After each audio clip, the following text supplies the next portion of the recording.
வருவார். ஆமா, இப்போ எப்படி வந்து ஏஆர் முருகதாஸ் சிக்கந்தர்னு ஹிந்தியில் எடுத்துட்டு இங்கே வந்தாரோ அதே ஆனால் ஒரு மாதிரி நல்ல விஷயம் பார்த்தீங்களா, விடாமுயற்சி பாட்டு வந்ததுக்கு அப்புறம் அந்த சப்ஜெக்ட் எல்லாம் அஜித்தோடைய டேரக்டர்ஸை வச்சு தான் ஓடுது இப்போ சினிமாவில். வெங்கட் பிரபு வந்து அஜித்தை வச்சு இயக்குனவர்.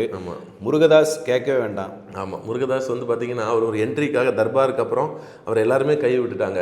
சிவகார்த்திகேயன் தான் கால் ஷீட் கொடுத்துருக்காரு. அந்த படம் ஷூட்டிங் பாதியில் நிற்குது.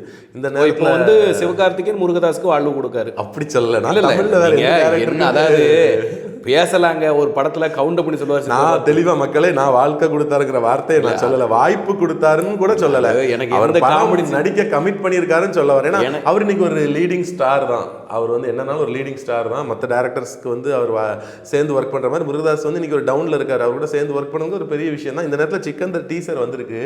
பாலிவுட்ல அப்படி ட்ரோல் பண்ணிட்டு இருக்காங்க டீசர். நீங்க பாத்தீங்களா டீசரை? இல்ல, நான் அந்த டீசர் என்ன நான் அதை பார்க்கல. நீங்க வந்து விடாமுயற்சி பாட்டே ஒரு 500 தடவை திருப்பி திருப்பி போட்டு பார்த்துட்டு இருக்கனால அஜித்துக்கு முருகதாஸ் பிடிக்காதுன்னு எனக்கு தெரியும். எனக்கு தமிழ் புரிஞ்சுது, அதனால அந்த பாட்டை நான் கேட்டேன். ஹிந்தி தெரியாது, அதனால டயலாக்கே இல்லை சிக்கந்தர்ல, நோ டயலாக்.